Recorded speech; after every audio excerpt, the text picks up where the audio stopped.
أنفسنا ومن سيئات أعمالنا من يهد الله فلا مضل له ومن يضلله فلا هادي له ونشهد أن لا إله إلا الله وحده لا شريك له ونشهد أن سيدنا ومولانا محمدا عبده ورسوله أما بعد فقد قال الله تعالى في كلامه المجيد والفرقان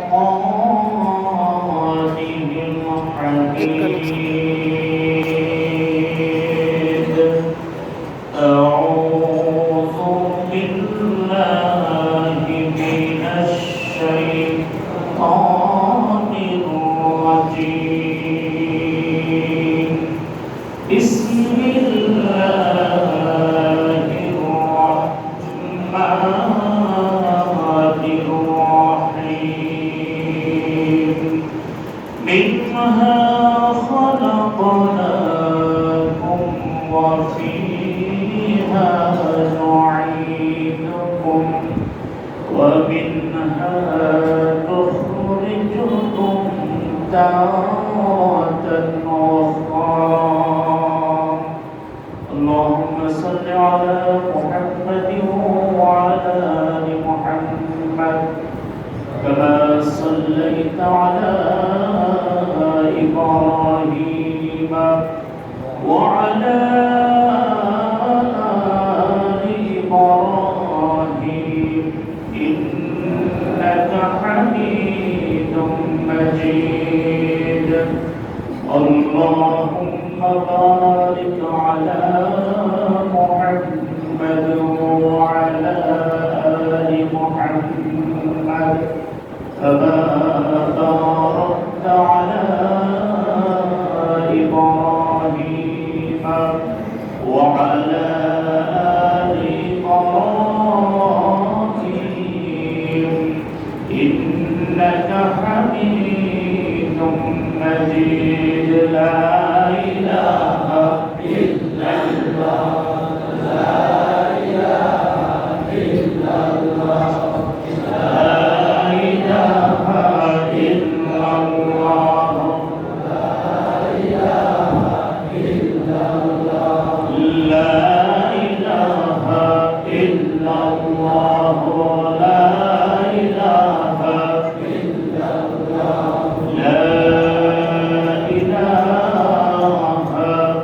إلا الله محمد رسول الله صلى الله عليه وسلم আলহামদুলিল্লাহ আল্লাহ সুবহানাহু ওয়া তাআলার দরবারে লাখো সুজুদ অসংখ্য প্রশংসা আল্লাহ রাব্বুল আলামিনকে বিধান জমাত সালাত আদায় করার জন্য পৃথিবীর উৎকৃষ্ট স্থান মসজিদ বিশেষ করে জামে মসজিদে উপস্থিত হতে পেরেছি বিদায় আল্লাহর দরবারে কালিমাতুশ শুকর আদায় করি আলহামদুলিল্লাহ আলহামদুলিল্লাহ অসংখ্য অগণিত দরুদ أقال الدرجة جديد مدينة أحمد مصطفى محمد مصطفى سقي الكوثر شفيع المجرمين رحمة للعالمين الشربي آخر النبي رسول العربي صلى الله عليه وسلم درود মাগফিরাত কামনা করছি সমস্ত সুবহানাদের জন্য আলহামদুলিল্লাহ সম্মানিত প্রাণপ্রিয় হযরত মুসল্লিয়ান কিরাম আমরা একটি পরিচিত আয়াতে অনেক দিন ধরে আমরা তাফসীর শুনে আসতেছিলাম আয়াতের ومنها نخرجكم تارة أخرى এটার উপর আমাদের আলোচনা বিগত কয়েক জুম্মা অতিবাহিত হচ্ছে। গত জুম্মায় যে কথাটা আমরা শেষে শুনেছিলাম, সকল মানুষগুলি হাসরের ময়দানে উপস্থিত হবে আর কিয়ামতের মাধ্যমে পৃথিবীটাকে অন্য একটা রূপে রূপান্তরিত করা হবে। এ ব্যাপারে আল্লাহ রাব্বুল আলামিন তার পবিত্র কালামে ইরশাদ করেন, ইয়াউমা তুবাদদালুল আরদু গায়রাল আরদি ওয়াস সামাওয়াতি ওয়া বারাজু লিল্লাহি ওয়াহিদিল কাহ্হার। হাসর ময়দান যখন হবে তখন এরকম পৃথিবী আর থাকবে না। আমরা যেটা দেখছি দিনবচককে সমস্যাময় যে ধুলিময় ধরণী, এমনটা থাকবে না।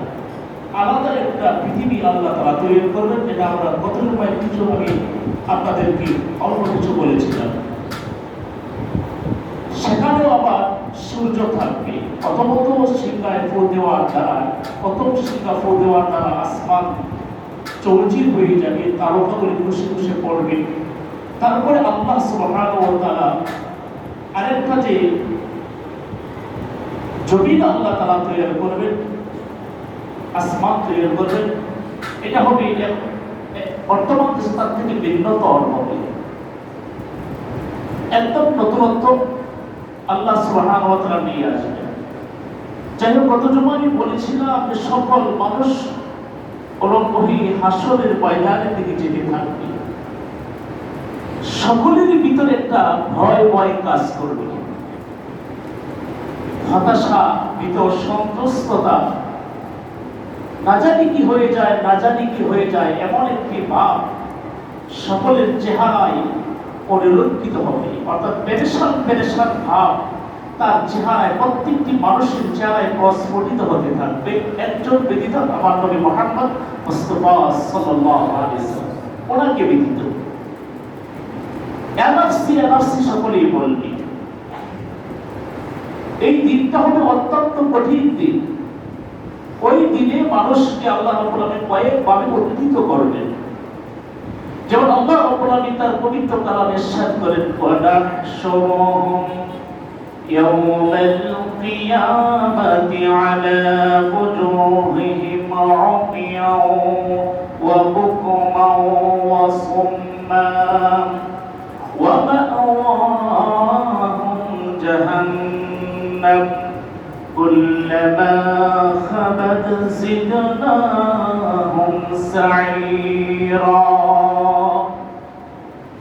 الترمذي শরীফের হাদিসে বলা হয়েছে, ইহশারুন নাসি ইয়াওমাল কিয়ামাতি সালাসাতা আসফাফিন, সিনফান মুসআতান ওয়া সিনফান রুকবানান ওয়া সিনফান আলা ওয়ুজুহিহিম।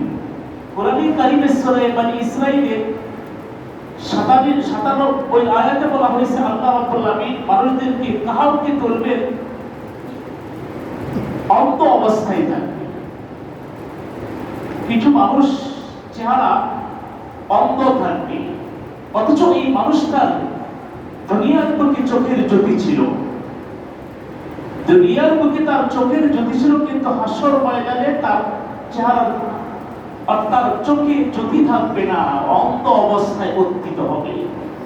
এবার অন্ধ অবস্থায় কারা উত্থিত হবে, এ ব্যাপারে আল্লাহ তাআলা কোরআনে কারীমে অন্যত্র বলেছেন, ওয়ামান আ'রাদা আন যিকরি ফাইন্না লাহু মাঈশাতান দানকা ওয়া নাহশুরুহু ইয়াওমাল কিয়ামাতি আ'মা। এই আয়াতে আল্লাহ বলেন কাকে অন্ধ অবস্থায় উত্থিত করবে। এটা সহজ, আমি আর কয়েকদিন এই জুমায় বলেছি, যাদেরকে আল্লাহ রাব্বুল আলামিন দুনিয়ার মধ্যে চোখের জ্যোতি দিয়েছে, চোখের জ্যোতি দেওয়ার পরে কোরআনে কারীম শিখে নাই, দেখে নাই, পড়ে নাই, তাদেরকে হাসরের ময়দানে অন্ধ অবস্থায় উত্থিত করবেন। নাউজুবিল্লাহ। মজা লাগবে? ভালো হবে? কথা বলেন না কেন? ভালো হবে অন্ধ অবস্থায়? না। আজকে সব কিছু করতে পারেন, অনেক কিছুর পিছনে সময় দিতে পারেন, কিন্তু কোরআনের পিছনে সময় দিতে পারেন না। আমাদের দুর্বলতা, মেন দুর্বলতা হলো কোরআন। কোরআন আমরা জানি না, মুসলমান দেবে, কিন্তু মুসলমানের হওয়া সত্ত্বেও আমরা যে যার দ্বারা আমার ঈমান তাজা হবে, যার দ্বারা আমার ঈমান মজবুত হবে, যার দ্বারা আমার ঈমান প্রভাবিত হবে, সেই জিনিসটার সাথে আমাদের সম্পর্ক নাই। আর এটা হলো কোরআন। আল্লাহ কিন্তু আগেই বলে দিয়েছি, পরে আফসোস করলে লাভ হবে না। পরে যে চিল্লাবেন কাঁদবেন কোনো লাভ হবে না। বলবেন হুজুর বয়স তো শেষ, বয়স 60, 70, 50 পালিয়ে গেছি, কিংবা 40 ওভার, 50 ওভার, 60 ওভার, 70 ওভার, তাতে কি হয়েছে? এখনো তো কথা খাইতে পারেন আপনি, এখনো তো কথা বলতে পারেন আপনি, এখনো তো আপনি চোখে দেখে, তাতে হয়েছে কি? চেষ্টা করেন, এই বয়সে চেষ্টা করেন। চেষ্টার মাধ্যমে আপনার হাসরের ময়দানে আপনি যদি অন্য যদি না হন, তার থেকে আপনি বাঁচার চেষ্টা করেন। এই বয়সে শুরু করেন। যদি শেষ পর্যন্ত না যাইতে পারেন, আল্লাহর কাছে বলতে তো পারবেন, আল্লাহ শুরু করেছিলাম, হায়াতে বের পাই নাই, আমার মৌত হয়ে গেছে, আল্লাহ তুমি আমাকে ক্ষমা করো। আল্লাহ বলে যা করে আমি ক্ষমা করে দিই। সুবহানাল্লাহ। বান্দার চেষ্টাকে আল্লাহ তাআলা দেখবে। তাহলে হাসরের ময়দানে সূরা বনী ইসরাঈলে আপনার 97 আয়াতে বলছে আল্লাহ তাআলা এক দলকে অন্ধ অবস্থায় উত্থিত করবেন, তাদেরকে যারা দুনিয়ার মুখে চোখ থাকার পর কোরআন পড়ে না, দেখে না, কোরআন শিখে না। অন্ধ অবস্থা হলে আপনার চোখ তো আছে, যখন হাঁটবেন চোখটাকে একটু বুঝে কিছুক্ষণ হাঁটিয়ে দেখেন কেমন লাগে, দেখেন আপনার কেমন বোঝা লাগে। আর হাসরের ময়দানে অন্ধত্ব হওয়ানো তো আরো কঠিন ব্যাপার। সারা আগম থেকে নিয়ে পৃথিবীর মধ্যে যত মানুষ আগমন করেছিল, সকল মানুষগুলি একত্র থাকবে। ওই দিন যদি আপনার চেহারা যদি আপনার চোখে যদি জ্যোতি না থাকে, আপনি যে অন্ধত্ব বরং আপনি অন্ধ হয়ে যান, তাহলে তো আরো কঠিন, আরো কঠিন। সেই জন্য বন্ধু আমার অনুরোধ করে বলবো, এখনো যার হায়াত আছে, যার শক্তি আছে, এখনো পড়তে পারেন, বসতে পারেন, চলতে পারেন, এই সুন্দর পৃথিবী আল্লাহ তাআলা আপনার যে চোখ দিয়েছে, সেই চোখ দ্বারা আপনি দেখছেন। এখন সময় আছে একজন হুজুরের সাথে পরামর্শ করে, না হয় মসজিদের ইমাম এবং মুয়াজ্জিনের সাথে পরামর্শ করে বলেন, হুজুর আমি হাসরের ময়দানে অন্ধ হতে চাই না, কোরআনটা আপনার কাছে শিখতে চাই। এটা পারবো না আমরা ইনশাআল্লাহ? চেষ্টা করবেন, যেখানেই থাকেন আপনি চেষ্টা করবেন, কোরআন পড়বেন, তাহলে হাসরের ময়দানে অন্তর্ভুক্ত হবে। তারপরে দেখা যায় আল্লাহর নবী ফরমান, কিছু মানুষ বোকা অবস্থায় থাকবে হাসরের ময়দানে, তাদেরকে বোকা বানানো হবে, তাদেরকে বোকা বানানো হবে যাদেরকে আল্লাহ রাব্বুল আলামিন মুখ দিয়েছেন, ইলম দিয়েছেন, জ্ঞান দিয়েছেন, বিদ্যা দিয়েছেন। জ্ঞান পাওয়ার পরে, কোরআন এবং হাদিস পাওয়ার পরে যারা হক কথা বলে না, এদেরকে হাসরের ময়দানে আল্লাহ তাআলা বোকা বানাবে। দুনিয়ার মধ্যে তুমি কোরআন হাদিস পড়ে আমল করো নাই, হক কথা বলো নাই, চাকরি ভয়ে তোমার চাকরি চলে যাবে, মুয়াজ্জিন সাহেব তোমার মুতাওয়াল্লি সাহেব মনে কষ্ট পাবে, মসজিদের সভাপতি কষ্ট পাবে, এজন্য হক কথা বলো নাই, চাকরির বা হক কথা বলো নাই, সেই যে মৌলবী বলছে তার জবান আমি কেড়ে নিয়েছি। মৌলবীর জবান, মাওলানার জবান কেড়ে নেওয়া হবে। যে মাওলানা এই মসজিদের মিম্বরে বসে জনগণের টাকা পেয়ে, জনগণের বেতন খাইয়া, জনগণকে জান্নাতে দেওয়ার জন্য হক কথা যারা যে ইমাম বলবে না, একে আল্লাহ তাআলা বোকা করে দিবে। আপনারা কষ্ট পান, আমি কথা বলি, আপনারা কষ্ট পান, হুজুর সমালোচনা করলো, তাতে কি আসে যায়? আপনার সকল মানুষ আমার বিরুদ্ধে চলে যায়, আমার আল্লাহ যদি আমার প্রতি রাজি খুশি থাকে, আল্লাহকে যদি নিয়ে যায়, আপনার সকল মানুষ আমার শত্রু হয়ে যান, তাতে আমার যায় কিছু আসে না। আমি হাসরের ময়দানে আমার জবান নষ্ট হয়ে যান, জবানের তামাম করে যাও, আমি এটা চাই না। এই জন্য যতদিন হায়াত আছে, যতদিন আমার জান আছে, যতদিন আমার প্রাণ আছে, আল্লাহ এই জমিনে হক কথা বলেই যাবো ইনশাআল্লাহ। আমার বাবা যদি আমার ইসলামের ক্ষতি করে, আমার বাবার বিরুদ্ধে বলতে আমি কণ্ঠা বোধ করবো না। আমার সন্তান যাকে দেখলে আমার প্রাণ জড়ায়, সেও যদি ইসলামের বিরুদ্ধে কথা বলে, ইসলামের বিরুদ্ধে চলে, তার ব্যাপারে তাকে দায়ী করতে আমি কোনটা বোধ করবো?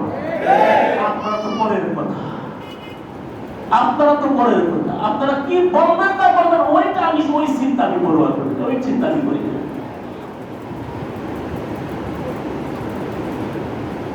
তাই বলতেছিলাম হাসরের ময়দান যখন হবে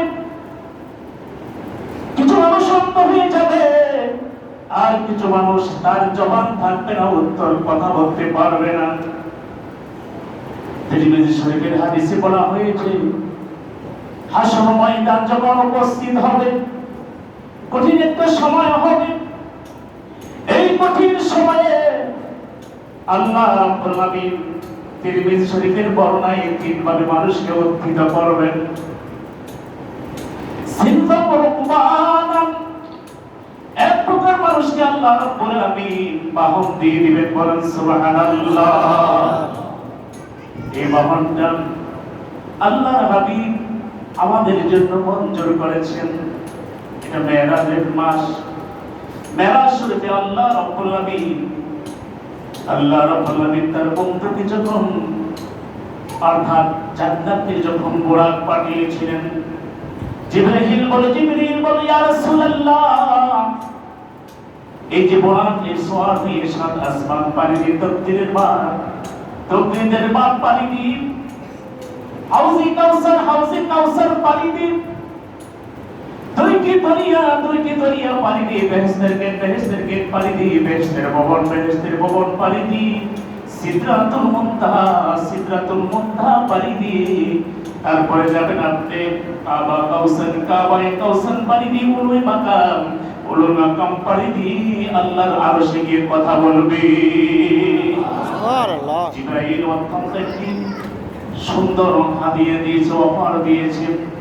এটা পাওয়ার পর নবীজি তখন বোরাকে সওয়ার হন না, নবীজি কাঁদতে থাকেন, নবীজি কাঁদতেছেন। জিবরিল প্রশ্ন করে ইয়া রাসূলুল্লাহ, হাবিবাল্লাহ, আপনি কেন কাঁদতেছেন? বুঝলাম না, আপনার কাঁদার কারণটা কি? আল্লাহর নবী তখন বলেন, এই যে বোরাকের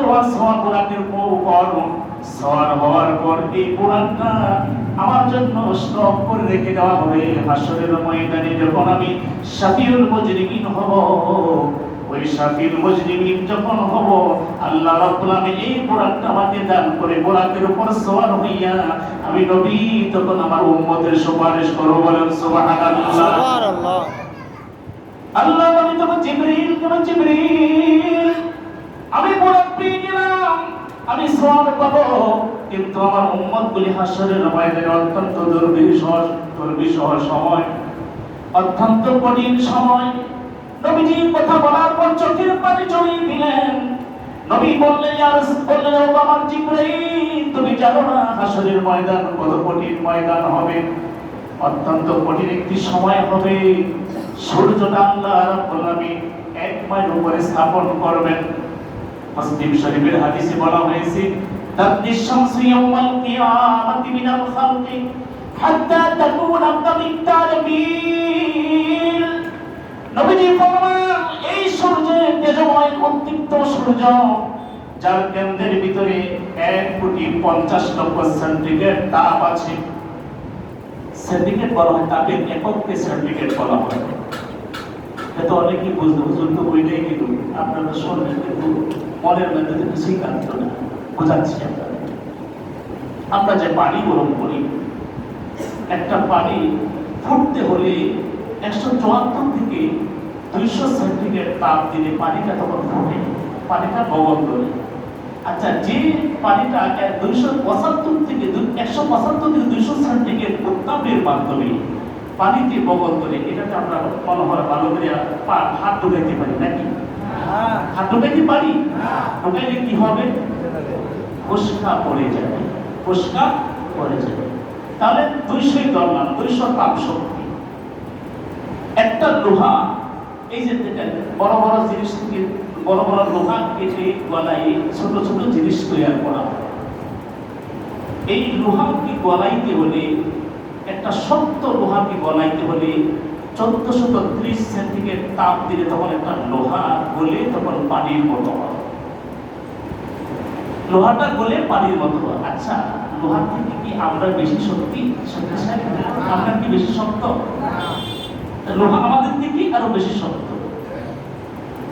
এখন চিন্তা করে দেখেন, 200 তাপ শক্তির মাধ্যমে যদি, সেন্টিগ্রেডের মাধ্যমে যদি পানি মানে বহল হয়, পানি ফুটে, আর 1430 সেন্টিগ্রেড তাপের মাধ্যমে লোহা যদি পানিতে পরিণত হয়, তা আপনার আমার অবস্থাটা কি হবে? আল্লাহ নবী কাঁদতে লাগলেন।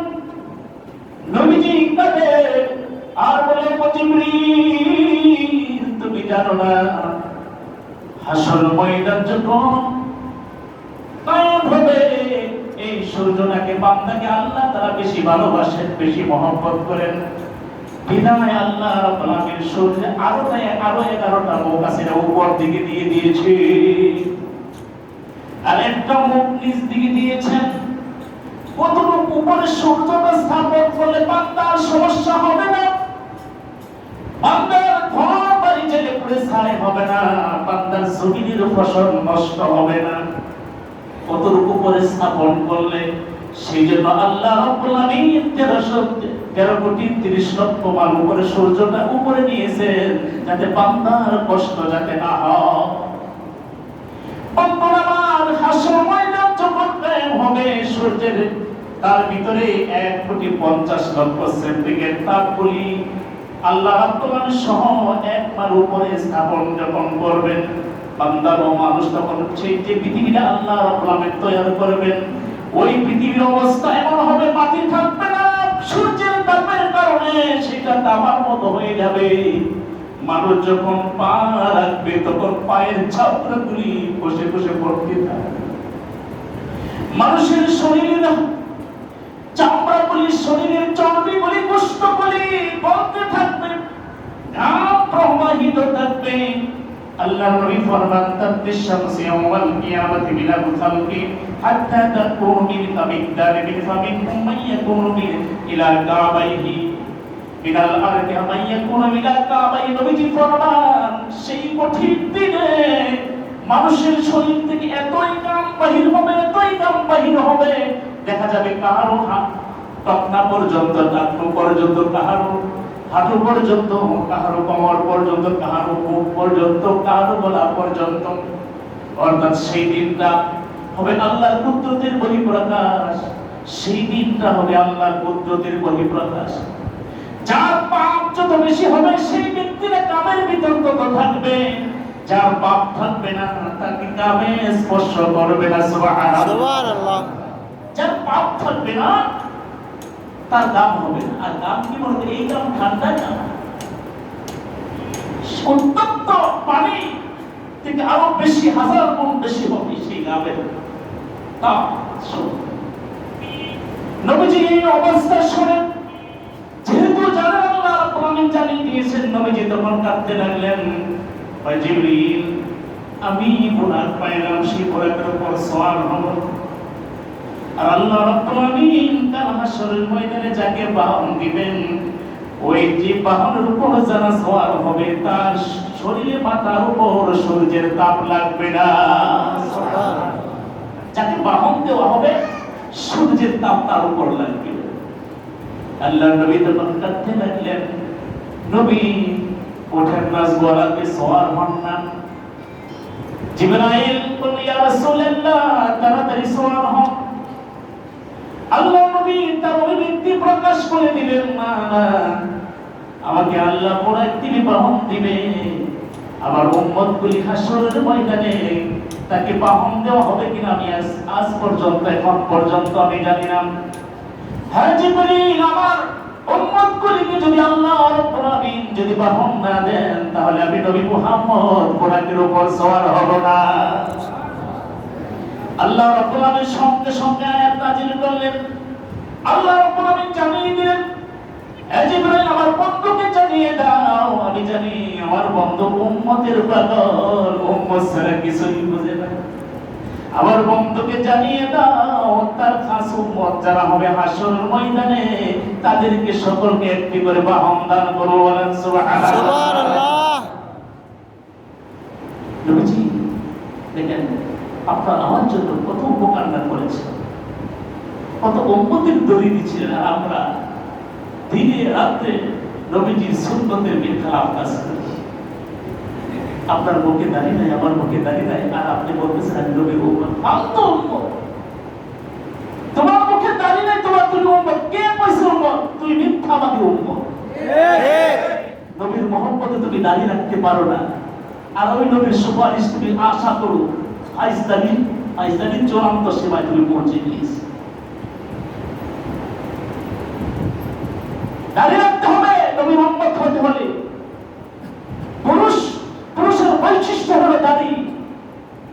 ফেরেশতারা তাসবিহ করে সুবহানাল্লাযী মান যায়্যানা রিজালা বিল লুহা ওয়ান নিসা বিজ যাওয়ায়ের। ফেরেশতারা একটা আলাদা একটা তাসবিহ করে এরা, যে ওই সত্তার পবিত্রতা ঘোষণা করছি যে আল্লাহ পুরুষকে দাড়ির দ্বারা সুশোভিত করেছে। বলেন সুবহানাল্লাহ। পুরুষকে দাড়ির দ্বারা সুশোভিত করেছে। যারা বিয়ে করেন নাই, দাড়ি তাড়াতাড়ি রাখেন, কারণ বইয়ের পরে তোমার নতুন গিন্নি আসার পর দাড়ি রাখতে সমস্যা হয়ে যাবে। আর যারা বিয়ে করেছেন দাড়ি রাখতে পারছেন না, আপনার গিন্নি আপনাকে দেয় না। অনেকে অভিযোগ যে বউ তো দেয় না, বউ দেয় না, অনেকে অভিযোগ করে যে বউ তো দাড়ি রাখতে দেয় না। তবে বউরে বললে যে তোর চুলটি কাটতে হবে। আমাকে যখন দাড়ি রাখতে দেশটা তোর চুলটি কেটে না, তাহলে আমার দাড়ি কাটা যেরকম কবিরা করে, তোর চুল কাটাও তো যেরকম কবিরা করে।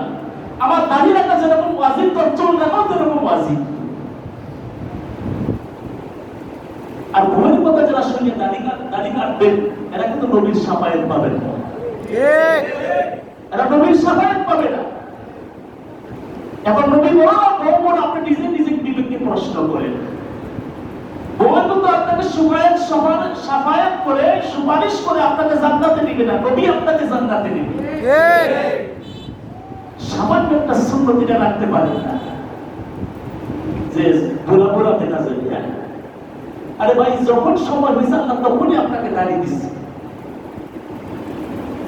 যখন আপনার সময় হয়েছে, দাঁড়িয়ে তো একটা হরমোনের কারণেই হয়। মহিলা যদি এস্ট্রোজেন হরমোন মহিলা কিন্তু থাকে বিদায় মহিলা দাড়ি গজায় না। আর পুরুষদেরকে আল্লাহ তো অ্যান্ড্রোজেন হরমোন দেন। এই অ্যান্ড্রোজেন হরমোন দেন থেকে আল্লাহ তো পুরুষের প্রতিটা দাড়ি গজায়। সুবহানাল্লাহ। এটা তো আল্লাহ ইচ্ছা করলে আপনি যখন জোর করবেন তখনই দিতে পারতো এই হরমোনটা, কিন্তু আল্লাহ তো তখন দেয় নাই। যখন সময় হয়েছে তখন আল্লাহ তাআলা দিয়েছে। বলেন সুবহানাল্লাহ। আল্লাহর বিবেচনার উপর আপনি হস্তক্ষেপ করেন, এটা আল্লাহ সহ্য করবে। এজন্য নবীর সুপারিশ আর নবীর দোয়ায় বাহন পেতে হলে নবীর সুন্নতের উপর আমল করতে হবে। আল্লাহ আমাদের কবুল করুন, আমিন। তাহলে এক প্রকার হলো বাহন দেওয়া হবে, আর যাদের কপালে বাহন পড়ে যাবে, অর্থাৎ বাহন এটা আল্লাহ জানে কি দিবে। হইতে পারে দুম্বা, হইতে পারে ঘোড়া, এটা আল্লাহ জানে। আল্লাহু আ'লাম, আল্লাহই ভালো জানেন আল্লাহ কি দিবে। তবে যাকে বাহন দিবে এর কপাল খুলে যাবে। সুবহানাল্লাহ। এত কামের সমস্যা তার হবে না। দ্বিতীয়ত সূর্যের তাপ তার শরীরে লাগবে না। বলেন সুবহানাল্লাহ। দুই নম্বর হলো ওয়াসিফাম মুশআতান। হাসরের ময়দানে দ্বিতীয় নম্বর ব্যক্তি হলো হেঁটে হেঁটে হাসরের ময়দানে উপস্থিত হবে। তাদের জন্য অত্যন্ত কঠিন ব্যাপার হবে। পা রাখবে আর পাটা তুলবে, আল্লাহর কাছে বলবে, আল্লাহ পৃথিবীর বুকে যখন চলতাম একটু রৌদ্র হলেই গাছের ছায়ায় চলে যাইতাম, রৌদ্র সহ্য করতে পারি নাই। গরমকাল যখন হইতো ফ্যানের ব্যবস্থা করতাম, ফ্যানের বাতাস ভালো লাগে না, টাকা পয়সা দিয়েছি না, এসির ব্যবস্থা করে এসিতে ঘুমাইছি। আজকে এমন একটা কঠিন দিনে তুমি আমাকে উপস্থিত করে মাথার মগজ আমার গলে গলে গলে পড়তেছে। আল্লাহ চেহারা দিকে তাকাইবে, হাতটি ঠিকই থাকবে কিন্তু গোশতগুলি গলে গলে পড়বে। পা ফেলবে, পায়ের নিচের দিক দিয়ে চামড়া গুলি গলে যাবে, কিন্তু একদিন হাসরের ময়দানে মানুষটার মৃত্যু হবে না। মানুষটার মৃত্যু হবে না, মানুষটা খুব মারা যাবে না, কষ্ট তার চূড়ান্ত পর্যায়ে কষ্ট। এভাবে মানুষটা হাসরের ময়দানে উপস্থিত হবে। তৃতীয় নম্বর আরেক ব্যক্তিকে আল্লাহ রাব্বুল আলামিন তুলবেন, ওয়াসিনফাম আলা উজুহিহিম। তৃতীয় নম্বরের ব্যক্তি হলো একদম থাকবে তাদের চেহারা থাকবে নিচের দিকে, পা গুলি থাকবে উপরের দিকে। ওই মানুষের, এই মানুষগুলি, ওই প্রকার মানুষগুলির অবস্থা অত্যন্ত বিভৎস হবে, অত্যন্ত দুঃখজনক হবে। আমাদেরকে আল্লাহ তাআলা পা দিয়েছে হাঁটার জন্য, পা দিয়ে হাঁটি, মাথাটা থাকে উপর দিকে। কিন্তু ওই সমস্ত মানুষরা যাদেরকে পা উপর দিকে ফেলে মাথার নিচ দিকে দেওয়া হবে, আর বলবে তোরা হাসরের ময়দানে এই অবস্থায় তোরা চলাফেরা করবে, চলতে পারবে না, পড়ে যাবে। আমার আল্লাহ ফেরেশতাদেরকে পিঠামো দিবেন, আবার সেই পা উপর দিকে দিবে, মাথা নিচ দিকে দিয়ে হাঁটবে, মাথা নিচ দিকে হাঁটিয়ে চলতে থাকবে। অত্যন্ত কঠিন অবস্থা হবে ওই সমস্ত মানুষের জন্য। আল্লাহর নবী যখন এই ওয়াজ যখন করতেছিলেন, সাহাবীরা প্রশ্ন করে, ইয়া রাসূলুল্লাহ, ইয়া হাবিবাল্লাহ, কাইফা ইয়ামশুনা আলা ওজুহিহিম, কাইফা ইয়ামশুনা আলা ওজুহিহিম, নবী গো এইভাবে তারা এভাবে চলবে। আল্লাহ নবী ফামাইন্নাল্লাযী ইয়ামশাহু আলা আকদামিহিম ওয়া কাতিলুহুম আলা আইয়ুমশাহু আলা ওজুহিহিম। নবী তখন ফরমান যে আল্লাহ মানুষকে পা দেওয়া চলার শক্তি দিয়েছেন, ওই মানুষগুলিকে যারা দুনিয়ার বুকে আল্লাহর হুকুম পালনে বলতেছে, তাদেরকে এরকম চেহারা দ্বারা মাথা নিচ দিয়ে পা উপর দিকে তাদেরকে চলার শক্তি আল্লাহ তাআলা বাধ্য করে দিবেন।